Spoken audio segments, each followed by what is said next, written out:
जो नई वॉरफेयर है उसमें ये एमुनिशन दैट यू यूज, इसमें इसकी अगर आप देखें 23 किलो का इसका वॉरहेड है, ये जो डिफरेंट शहरों में गिरे हैं।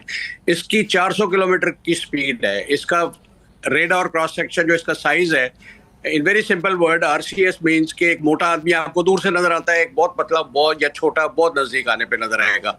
तो ये रेडार पे नहीं आता आपके, लो लेवल उड़ता है। 9 घंटे की ड्यूरेंस है, 1000 मील की इसकी रेंज है कहने, और 23 किलोमीटर जो केजी इसका वॉरहेड है। It's a very potent kind of a thing. पूरा ये खेल ये है कि वो दुनिया को बताना चाहता है और पाकिस्तान को भी कि हम जो है हम डोमिनेंट हैं। दूसरी बात ये है, उसने पाकिस्तान के जो काफी मेनलैंड पाकिस्तान के अंदर आके मारा है, इससे वो और भी उसको एम्फसाइज करता है कि हम जिधर भी जा सकते हैं, किधर भी जा सकते हैं। तो ये उसका एक मैसेज है। बिकॉज ताकतवर इनकी बात नहीं मानता, और अब इंडिया उस पोजीशन में अपने आप को समझता है कि वो ये बातें ना माने किसी की। सालिसी पे उसने सारों को इनकार कर दिया है। कोई किसी को इस काबिल नहीं समझता जो इंडिया पाकिस्तान की सालिसी करवाए। वो खुद अपना डिफाइन करता है। तो आप कहें कि इंडिया इस वक्त जनूनियों के हाथ में है, उनकी लीडरशिप पागल है, वो कोई रैशनल, कोई समझदारी की बात नहीं सुनना चाह रहे। Don't bank on any third country to come to your help. ये तीसरा के बाद चौथा पॉइंट है, रहिए revisit your foreign policy with this उम्मा में कौन आपके साथ खड़ा है। आपने 67 वॉर में इनके लिए हिस्सा लिया, 73 में अपनी जानें खतरे में डाली, आपने 5-6 ममालिक के लिए किया। क्या कोई इनमें से आएगा पाकिस्तान के लिए लड़ने के लिए, पाकिस्तान को हेल्प करने, या एटलीस्ट खुले मुंह से इंडिया को कंडेम करने? देखिए, ये हमारी बेवकूफ़ी है कि हमने इकोनॉमिक इंटरेस्ट को नहीं समझा। हमने समझा आइडियोलॉजी के के दुश्मन बुज़दिल है, रात के अंधेरे में आया। भाई वो कोई रिश्ता लेके आ रहा है जो आपको बता के आएगा मैं 4 बजे आऊँगा या सुबह आऊँगा, और वो चूज करेगा।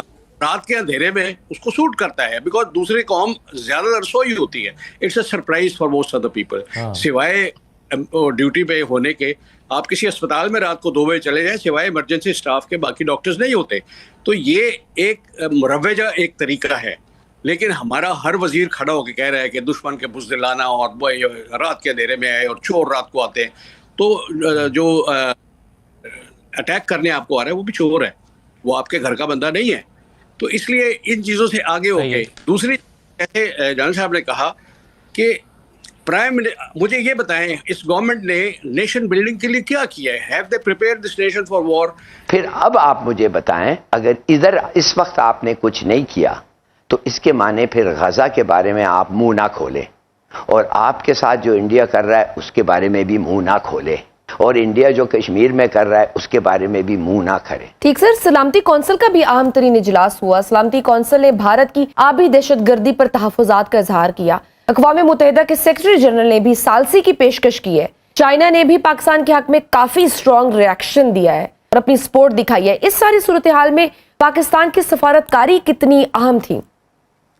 देखिए, जो भी थी इस पे बात करना is a waste of time. Hindustan ने कर लिया है, उसने वो कदम कर दिया, और इसके बाद अमेरिका ने कुछ नहीं कहा। बल्कि अमेरिका तो इंडिया और मैं समझता हूँ नेतन्याहू ये मिल के किए। देखिए, अमेरिका कब से हमें कह रहा है बम मत बनाओ, हमने बात नहीं सुना।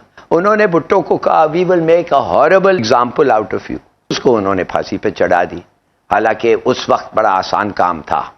उन्होंने they made a horrible example of Bhutto. अब बम से हमारा बम लेना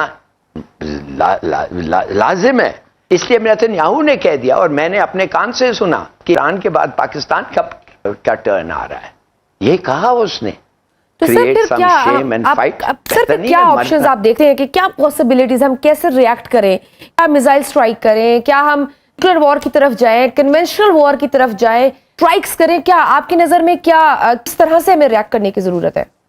जब आप मुंह खोलते हैं और कुछ चीज कहते हैं तो दूसरे लोग, जो ईमानदार आदमी है, वो समझता है आप उस पर अमल करेंगे। वो ये नहीं इसलिए समझता कि आप खिलाफ पहल हो गया, उन्होंने पानी आपका रोक दिया, आपने कहा रोको तो देखो, आपने रोक दिया और कुछ नहीं हुआ, फिर क्या देखें? देखिए, आई एम नॉट, प्लीज मत समझिए कि मैं मरना नहीं चाहता, कोई आदमी मरना नहीं चाहता। मगर जब आप सीधा रास्ता देखते हैं और आप देखते हैं कि ऐसा आप जी नहीं सकते, तो फिर आप लड़ते हैं। सर्वाइवल के लिए, because the other road is certain death. एक तो आप शर्म से मर जाएं और उसके बाद फिजिकल डेथ।